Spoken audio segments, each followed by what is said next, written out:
Ils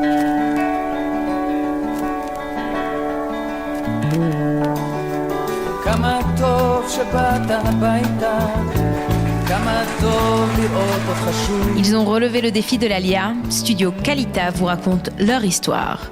Alia Story, c'est vous, c'est nous. Et un invité de marque aujourd'hui, il faut bien le dire, parce que si vous êtes francophone, fraîchement arrivé ou pas, tout le monde connaît le docteur Eric Belaïch, président de la communauté OAV Tzion, en plein cœur de Jérusalem. On est ravis de l'accueillir, enfin je suis ravie de l'accueillir. Ça va ?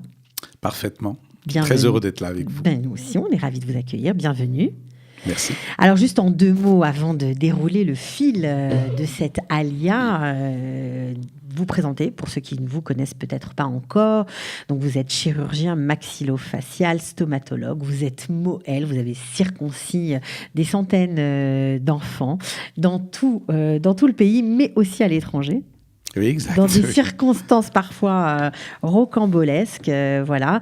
Vous avez monté la communauté OAV Tzion, on va dire, en 1996. Exact. Qui a prospéré depuis, puisque aujourd'hui il y a une magnifique synagogue qui se trouve rue Mekor Chaim, ou Rehov Mekor Chaim, pour ceux qui connaissent. Voilà. Alors, un parcours, on va dire, semé d'embûches, mais en même temps vivifiant.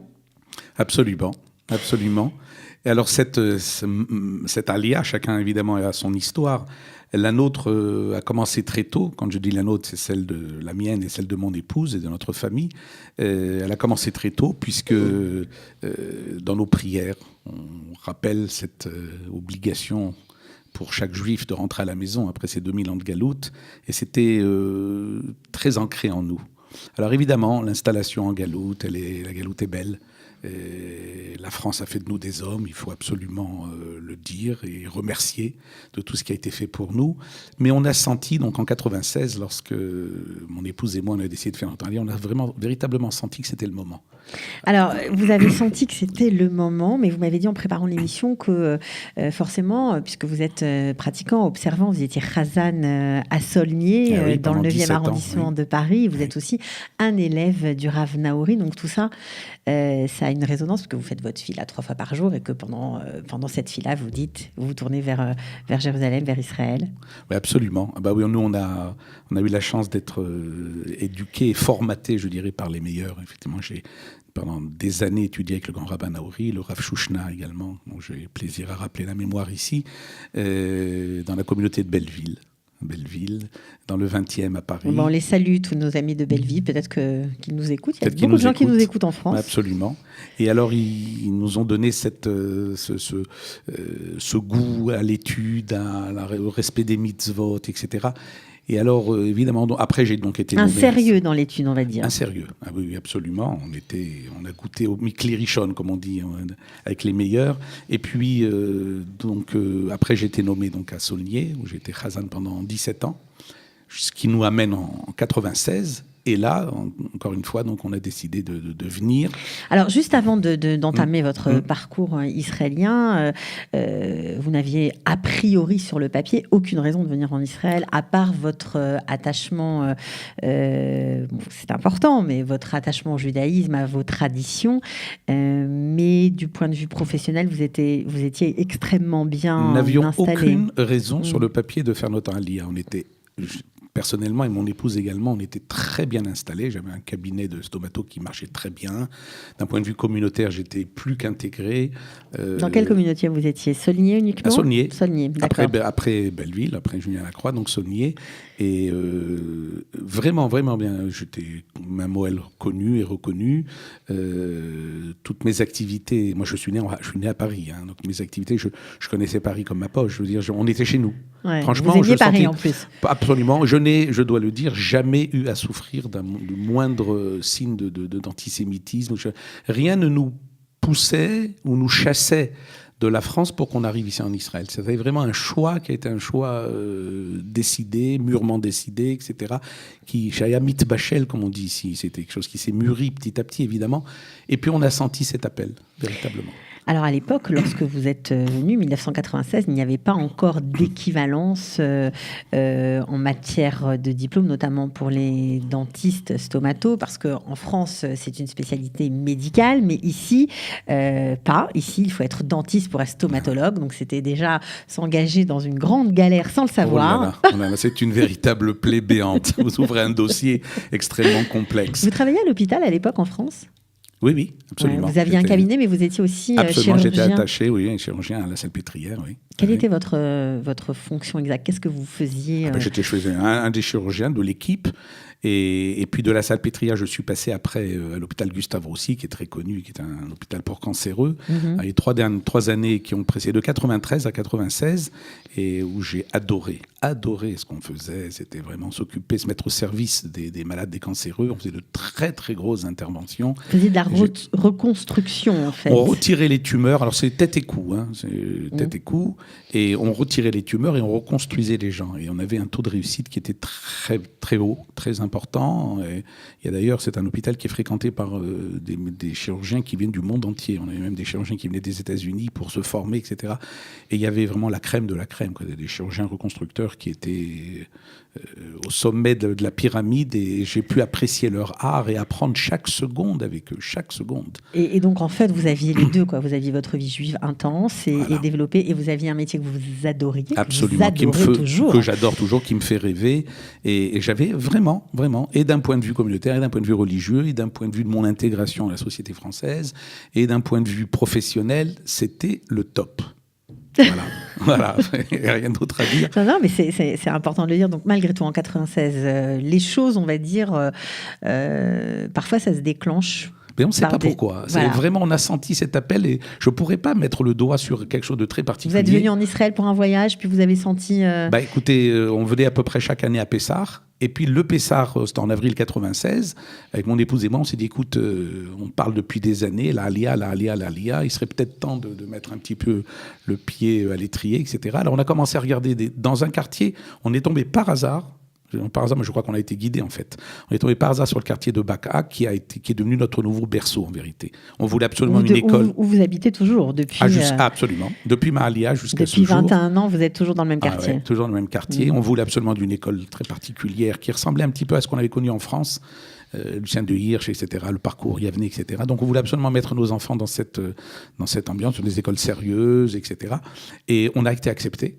On a été accepté, et puis on a trouvé rapidement une location, et puis je suis rentré en France, comme on s'est raconté tout à l'heure avant l'émission, les cabinets ne se vendaient pas du tout, il fallait les fermer, quoi, tout simplement. Alors ça me faisait beaucoup de peine, parce que c'était un cabinet qui fonctionnait bien. Alors donc vous avez dit, je vais quand même tenter, je vais mettre une annonce. Et puis alors vraiment, Mina Shamaim, quelqu'un est venu me proposer, dit, écoutez, moi votre cabinet m'intéresse, etc. Voilà, tout s'est fait très rapidement, en 2 mois, c'était bouclé, les conteneurs, la Aliyah, donc j'ai terminé mon exercice en France fin avril.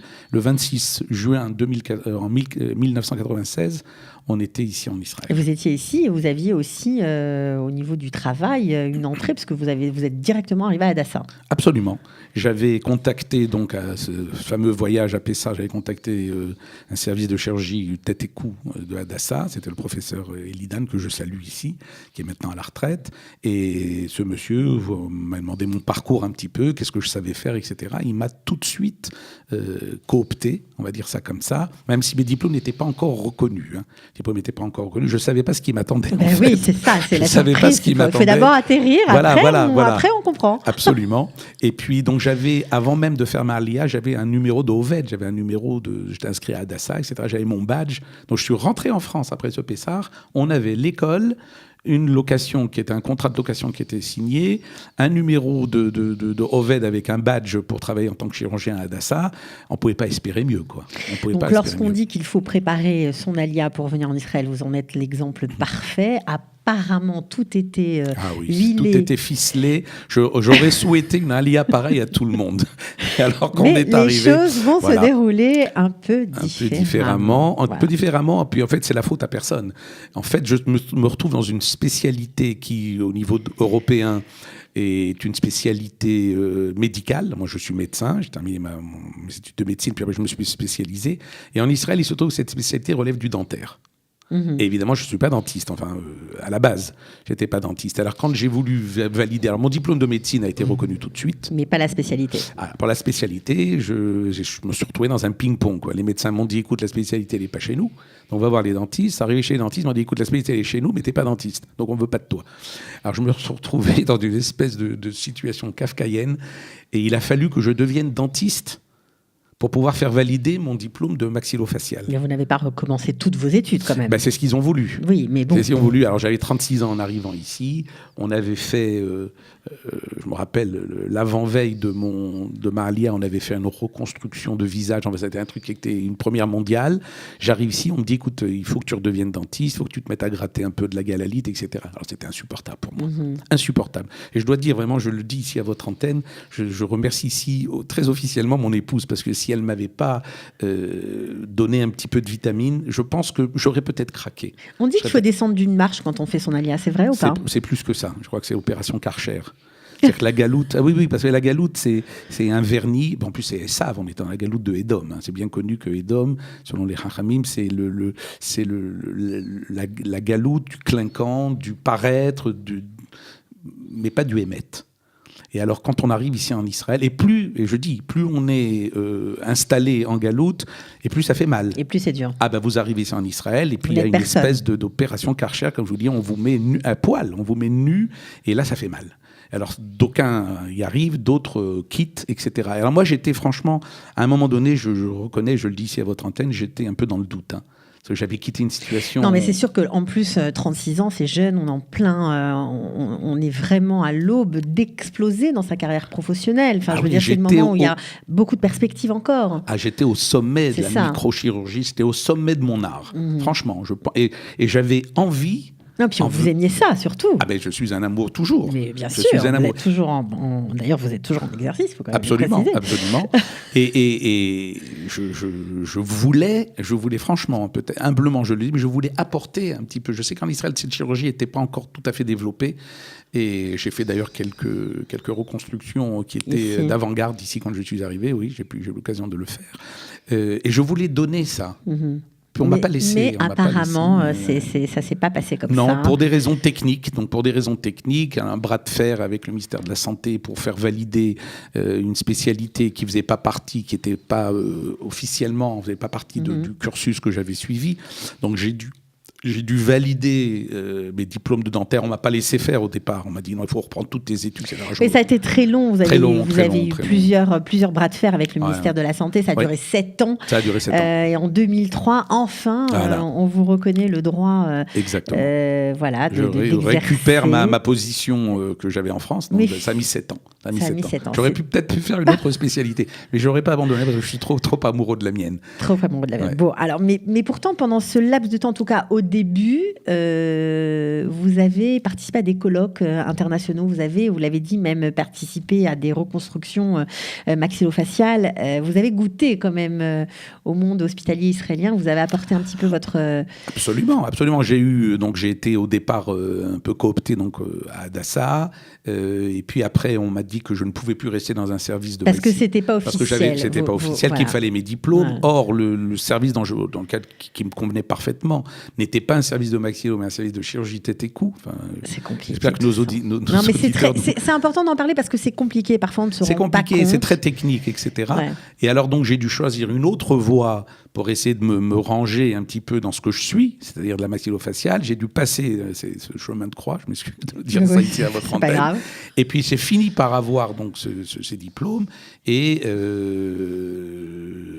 puis, j'ai essayé de m'insérer, de m'intégrer à une équipe. Ça n'a pas été facile non plus. Oui, j'imagine que venir avec d'autres compétences, d'un autre univers, etc. Ouais. Et puis, peut-être que finalement, Israël avait c'est un autre destin pour vous. Un autre destin. Vous attendre. Il faut dire également que c'est une chirurgie qui était peu connue à l'époque. Elle l'est maintenant de plus en plus. Je suis heureux d'ailleurs. De plus en plus de services maintenant font de cette chirurgie reconstructrice, etc. Mais quand moi je suis arrivé, je peux vous dire ici à votre antenne que j'ai fait des reconstructions où j'étais tout seul au bloc. Enfin, j'ai des choses où les internes n'étaient pas intéressés. C'était quelque chose de tellement nouveau pour Israël, en tout cas, que c'était une chirurgie qui n'intéressait personne. Et puis, c'est des trucs qui durent 10, 12, 15 heures, etc. Donc, ça alors quand on reste 15 heures au bloc sans manger, sans s'asseoir oui. Oh, j'ai fait plus que ça. Ouais, j'imagine. J'ai fait plus que ça.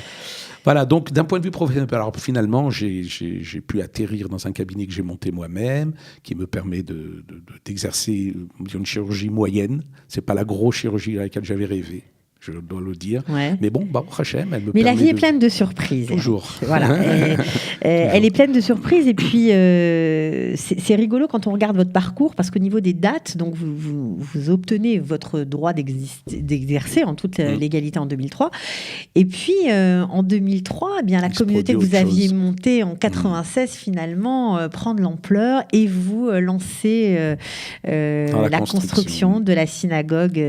Alors, avant de parler de la construction, parce qu'elle elle est intéressante. Il faut que je vous parle en 2 mots du parcours de la communauté.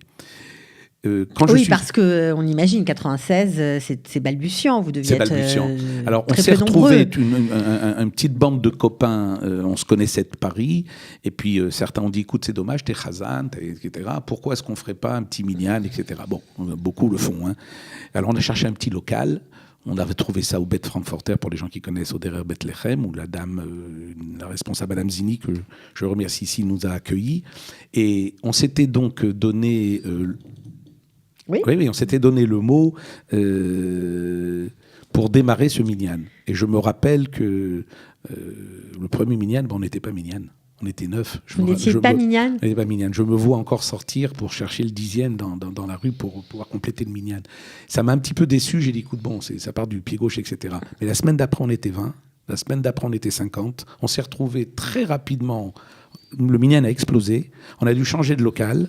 On a trouvé un 2e local qui nous a été donné par la mairie. Et là, on a décidé de monter cette association, l'association qui porte le nom Ohavet Tzion, et de demander à la mairie un terrain afin de démarrer cette construction. Et on a eu de la chance, parce que figurez-vous qu'à la mairie de Jérusalem, ce qu'on appelle la Vardet Itourim, cette espèce de département qui distribue les terrains, était bloqué. Il y avait un problème.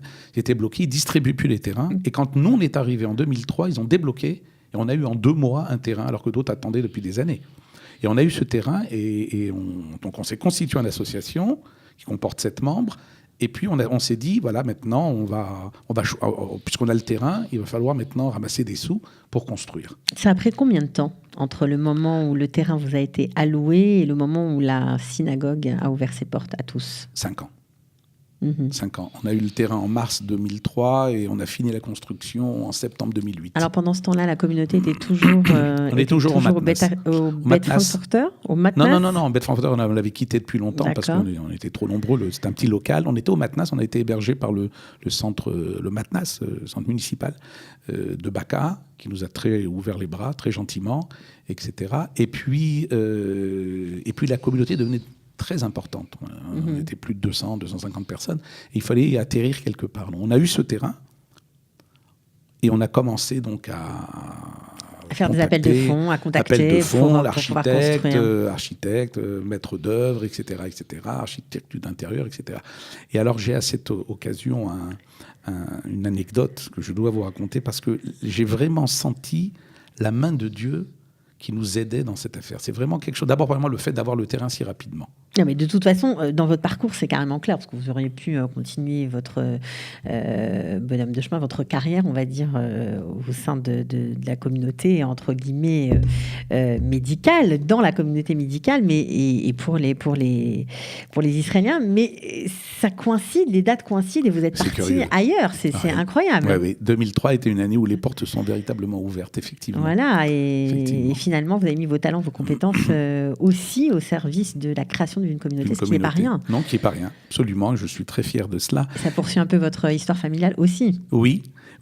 Alors, laissez-moi vous raconter comment, parce que c'est intéressant, comment ça s'est passé. Quand on a eu le terrain, je voulais absolument, comme on dit ici en Israël, Ouvda Bachetar. Je voulais absolument que les choses prennent corps tout de suite. Pas attendre un terrain qui vous est accordé. D'ailleurs, sachez que quand la mairie vous donne un terrain, si vous ne démarrez pas dans l'année, ils vous le reprennent. Donc on avait déjà des loutsim. Vous aviez la pression. Absolument, une pression. Alors j'ai fait un appel au niveau de notre communauté. J'ai dit, quand Moshe a construit le Mishkan, pour pouvoir ériger les poutres, il fallait des solives. Les solives, c'est les isodotes. Et les solives étaient faites avec le Mahatzit HaShekel. Donc on vient de passer joli. Le Mahatzit HaShekel.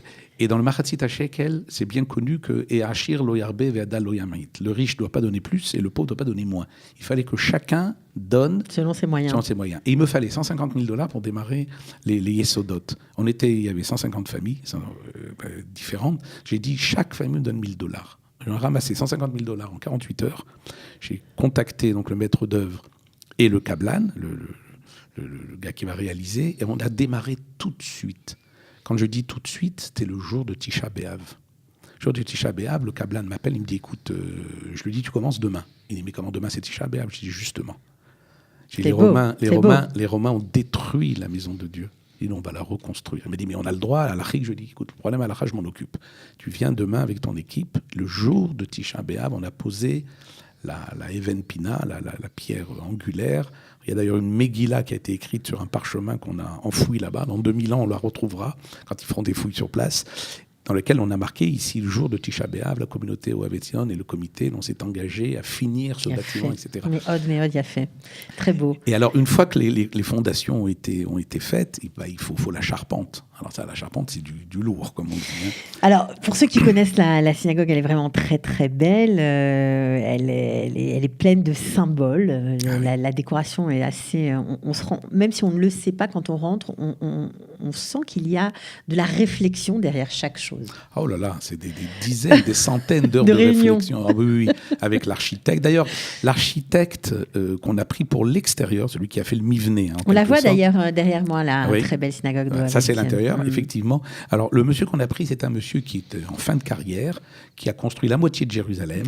Comment s'appelle-t-il ? Il s'appelle Dov Gali, un monsieur charmant, très compétent, mais je crois qu'il n'a pas bien compris à qui il avait affaire.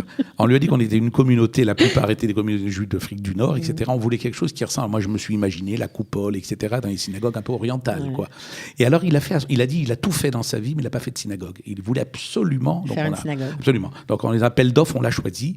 Et il nous a sorti quelque chose. Il a mis du temps à le faire, mais il a sorti quelque chose d'avant-gardiste. Donc, l'extérieur du Mivné est un peu avant-gardiste. Quand il a terminé, c'était très bien. Quand il a terminé, je lui ai dit, écoute, pour l'intérieur, ça ne sera pas toi. Pour l'intérieur, il faut que ce soit quelque chose je vais prendre quelqu'un d'Afrique du Nord, quelqu'un qui comprenne, etc. Et puis la majorité de la communauté était à l'époque des Juifs tunisiens. Donc on voulait quelque chose qui nous rappelle un peu notre Tunisie, le bleu, etc., etc. Et alors on a pris une architecte d'intérieur qui n'était pas tunisienne, madame Anna Goldman, qui a été merveilleuse. Voilà. Alors il y a des objets très anciens dans la synagogue, la teva qui vient de Sfax, le Echal qui est une copie. Attention. La teva, c'est des copies, bien évidemment. Voilà. Mais enfin, vous êtes inspiré de celle de Sfax. Pour le Echal, c'est pareil, mais c'est plutôt Livourne. Voilà, Livourne et le Livourne, Chida. c'est une copie de l'Echal du Chida. Et moi, mon arrière-grand-père était grand rabbin de Livourne, en Yosef Limbroso. Voilà, donc les choses se continuent, c'est rigolo. Bon, vous avez aussi des veilleuses qui viennent du 19e siècle, un Sefer Torah qui date très très ancien. On a un Sefer Torah qui date de 1869, qui est Méoudar, qui est exceptionnel. On le sort d'ailleurs aux grandes occasions, Shabbat Zachor, etc. Et qui vient de Djerba. Alors je dois vous dire que notre Echal est un peu particulier. C'est une copie de l'Echal du Chida, mais il en éclaté, si vous voulez. Le Rida, il y avait la place pour 3 Sifrei Torah. On a 26 Sifrei Torah. Je voulais le nom de Dieu dans les Chal.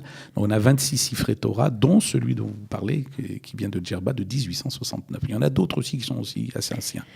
Alors, on a de plus en plus de gens de France, notamment aussi de Belgique, qui arrivent en Israël, notamment ces dernières années. Est-ce que vous pensez qu'avoir une communauté francophone, entre guillemets, parce qu'aujourd'hui, il y a aussi des Israéliens, ça aide à l'intégration ou c'est un frein à l'intégration ? Non, moi, je crois que ça aide. De trouver un bercail où les gens il y a de tout chez nous. Hein. On a des experts comptables, des avocats, des machins, des gens qui peuvent vous aider. On est là pour ça. L'un de nos buts déclarés sont d'aider à la Aliyah. Alors quand on reçoit régulièrement des nouveaux Olim, ils sont tout de suite pris en main. D'abord d'un point de vue communautaire, un peu du tissu communautaire. Ils se sentent moins seuls, on s'invite, ça fait du lien social. Oui, et puis il y a le langage, c'est important aussi de pouvoir parler dans sa langue maternelle, etc. Et puis ils sont tout de suite aidés, on leur dit écoute, t'as telle démarche à faire, il faut que tu ailles directement là. Ils évitent de perdre du temps. Mais je ne vous ai pas dit pourquoi j'ai créé cette communauté, c'est important. Ah ben non, mais c'est sûr. Je vais vous dire pourquoi j'ai fait ça, parce que finalement, dans la rue Mekochaïm où nous sommes et les rues avoisinantes, il y a 49 synagogues. Donc, il n'y avait pas besoin d'en construire une supplémentaire. Je vais vous dire pourquoi je l'ai fait. Parce que quand je suis arrivé, je suis un petit peu tourné dans différentes synagogues et j'ai vraiment trouvé que c'était que des synagogues. C'est-à-dire qu'on arrivait, les gens ne se saluaient même pas. Ça, je trouvais ça un peu bizarre. Les gens ne se saluaient même pas. On faisait ça de fila, on posait son sidour, on rentrait chez soi. Il n'y a pas de bonjour, il n'y a pas de bref. Puis il n'y avait rien, quoi. Après la tfila, les gens partaient directement. Et moi, je crois que le judaïsme à la française, c'est un judaïsme où les gens se parlent, etc. C'est un judaïsme qui est réussi. Il n'y a pas ici de clan. En France, il n'y a pas de clan, etc. Les gens se parlent. Il n'y a pas d'étiquette. Il n'y a pas d'étiquette. Et ici, en Israël, j'ai choisi ton camp. Alors, moi, je n'ai pas aimé ça. J'ai pas aimé. Ça m'a manqué, même viscéralement. Ça m'a manqué de retrouver ce tissu communautaire où les gens s'invitent, où les gens se parlent, où les gens s'amusent ensemble, où les gens étudient ensemble, etc. Il n'y avait pas. Je n'ai pas trouvé. C'est pas faute d'avoir cherché, j'ai cherché pendant plusieurs mois et j'ai pas trouvé. Alors je me suis dit, on va monter une communauté à la française. Mais d'ailleurs, c'est une des difficultés pour les gens qui arrivent en général de trouver une synagogue qui leur correspond, pour ceux qui sont religieux, en tout cas un point de chute, quelque chose auquel ils peuvent s'identifier. C'est très important. Bet Knesset, c'est le moment l'endroit où on se réunit, où on trouve un... Moi, je crois que la communauté est une aide précieuse à la Klita. Alors, ce qui est rigolo, c'est qu'au début, lorsque vous avez créé la synagogue, vous étiez 100% de francophones, et aujourd'hui, ça a changé. Ben, ça a changé, et ça, c'est notre fierté, c'est qu'on oui, c'est une preuve... On a intégré les Israéliens, ouais, c'est formidable. On était 100% de francophones, exact, et on est maintenant 60%, 40% d'Israéliens de souche, qui viennent, qui se sont totalement intégrés, etc. Certains commencent un petit peu à balbutier quelques mots en français. Voilà, et on est vraiment à Amehad, quoi. On sent vraiment qu'on fait partie du même peuple, on prie ensemble, on étudie ensemble. J'ai la moitié des élèves qui viennent, sont des élèves israéliens. Il y a des cours tous les jours, paraît-il. Des cours tous les jours, le matin, un cours de Chumash, avec Iyun, très très beau, et avec un petit déjeuner servi, le croissant et le petit déjeuner sont garantis tous les matins. Tous les hommes peuvent y participer. Tous les hommes, on a commencé, on était 2, on est plus de 35 maintenant. Il y a un Dafayomi qui est de la Gemara étudiée tous les jours, des cours de Halacha, des cours pour les dames. Il y a des cours le Shabbat, il y a des conférences. On fait une conférence 2 fois par mois sur des thèmes variés. Récemment, on a fait un truc sur la procréation et la Halacha. Il y a eu un autre thème sur la science et Torah. Est-ce qu'elles sont complémentaires ou au contraire, etc. Donc, on a créé, 1, le côté cultuel, 2, le côté communautaire, qui n'est pas moins important à mon sens, où les gens s'aiment, ils se reçoivent le Shabbat, on s'invite les uns les autres, etc. Et c'est très sympa. Alors, il paraît que la tfila, c'est très sérieux chez le docteur Belaïch. Alors, il ne faut pas faire de bruit quand on prie chez vous. J'attendais la critique. Voilà, bon, vous ne m'avez pas raté. Pas, je pose la question, mais c'est vrai que... Écoutez, je vais vous dire. Je suis, et je ne céderai pas là-dessus. C'est ce que j'ai dit aux membres du comité. Ils m'ont dit, écoute, il faut que tu sois un petit peu plus cool. Je l'écoute. Je pense que les gens... Plus cool à quel niveau? Alors, je vais vous expliquer. Des parents, je le dis et je maintiens, je persiste, des gens qui amènent leurs enfants à la synagogue, qui ne sont pas en âge d'être sages, etc., qui les laissent courir entre les gens qui prient, etc., faire du bruit, générer, etc., il y a une double erreur. Il y a premièrement une erreur éducative, éducative, le chinour. C'est-à-dire qu'on enseigne aux enfants qu'on peut venir à la synagogue pour jouer. Alors, les gosses viennent avec leur corkinette, comme ils appellent ça, leur trottinette, et puis avec des ballons, avec des machins. C'est-à-dire qu'on enseigne à l'enfant que venir à la synagogue, c'est comme aller au jardin à côté. Alors ça, c'est une erreur fondamentale. Moi, je crois que si un enfant n'est pas capable de tenir à côté de son père, sa mère, etc., de faire la tfila, je crois qu'il faut attendre, ne pas l'amener. J'ai fait comme ça pour mes propres enfants. Ça, c'est la première erreur. La deuxième erreur, c'est que ça gêne, ça perturbe la tfila. Je crois qu'il faut donner une certaine solennité à la tfila. Alors, je serais le dernier à dire qu'il ne fallait pas d'enfants. Moi, j'ai été élevé comme ça. On adore, on veut qu'il y ait des enfants, on favorise... il y a des cours pour les enfants, d'ailleurs. Il y a des cours pour les enfants qui lisent un mafti, on leur offre des montres, on leur donne des cadeaux, on pousse un petit peu. Mais d'amener des enfants qui viennent, qui dérangent les mitpalelim, et puis je pense qu'il y a un manque de responsabilité de la part des parents. Ils viennent, puis ils lâchent les gosses. Il y a 2 semaines, j'ai surpris sur le toit de la synagogue, on a une pergola, un gosse qui était en train de pendre l'autre. Il y avait une corde qui pendait, il était en train de le pendre. C'est sympa chez vous. Bah, oui. Ben alors, je crois les parents ne peuvent pas démissionner. Et puis encore une fois, c'est un problème de chinour de base. Alors il y a des synagogues, je les connais, des synagogues où on laisse faire les enfants ce qu'ils veulent. Ils viennent, ils courent dans la synagogue, ils jouent au ballon, ils font etc. Je suis foncièrement opposé à ça. Bah, en tout cas, c'était bien de le préciser, comme ça, les choses sont claires. Oui, bien entendu, on accepte tout le monde, évidemment, mais le résultat est là. C'est quand vous faites des tfilotes chez nous à Oav, les enfants prient. Les enfants prient. Tout le monde prie. Il y a une certaine solennité. Les gens ne parlent plus pendant la tfila, etc. C'est une éducation. Ça a pris du temps. Hein. Alors, lorsque vous étiez Chazan à Solnier, vous auriez imaginé être quelques années plus tard président de non, c'est un rêve. Communauté. Moi, je remercie tous les jours le bon Dieu de m'avoir donné cette chance de créer cette communauté, de créer cette magnifique synagogue, et d'un point de vue architectural et d'un point de vue du Kahal qui la compose. Ce sont des gens merveilleux. Jamais j'aurais pu imaginer une chose pareille, évidemment. J'étais trop bien intégré à Sony, à Paris, etc., pour m'imaginer même quitter la France. Alors quand ça s'est fait, je crois que le bon Dieu, au lieu de me mettre sur la voie d'une carrière hospitalière, etc., il m'a mis sur la voie d'une carrière communautaire. D'ailleurs, je vous signale que la mairie de Jérusalem a reconnu d'ailleurs ce travail et que la communauté Ohavetzion a reçu le prix de l'intégration en 2004. Nous avons été invités à la mairie en grande pompe avec le ministre de l'intégration. C'est joli. Le prix de l'intégration, c'est joli. Pour un travail communautaire qui a été fait. Oui. Alors, vous avez beaucoup étudié dans votre jeunesse, vous continuez d'étudier, mais vous enseignez aussi aujourd'hui. C'est une grande source de satisfaction. Énorme. Je dirais la France a été l'Ilmod et Israël, c'est les Lamed. Alors j'ai effectivement donc cette communauté dont j'ai la charge et je m'investis énormément dans l'enseignement. Qui dit enseignement dit études, évidemment. Je prépare mes cours, etc. Et c'est une belle réussite. Il y a de plus en plus de monde.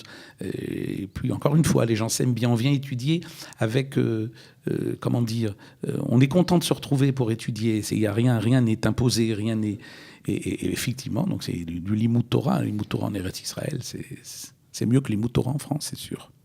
En tout cas, c'est différent. On était content de vous avoir parlé, de s'être entretenu avec vous, de vous avoir mieux connu, découvert peut-être pour ceux qui ne vous connaissent pas encore. Et puis, on se rend compte avec vous que préparer son alia au mieux, parfois, ça ne marche pas tout à fait comme ça. Il faut être prêt à s'adapter à n'importe quelle situation ici pour réussir. Absolument. Moi, je suis arrivé à la conclusion que plus vous préparez votre alia dans les détails, et moins ça se passe comme vous l'avez prévu.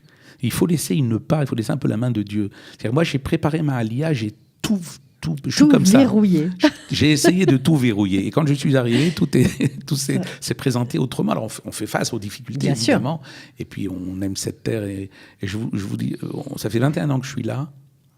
Je le répète, j'ai eu quelques moments d'hésitation au tout début. Mais je remercie le bon Dieu chaque seconde d'être resté ici. Eh bien, on est deux alors. Voilà. Merci beaucoup d'être venu. À très bientôt. À très bientôt. Ciao. Ciao.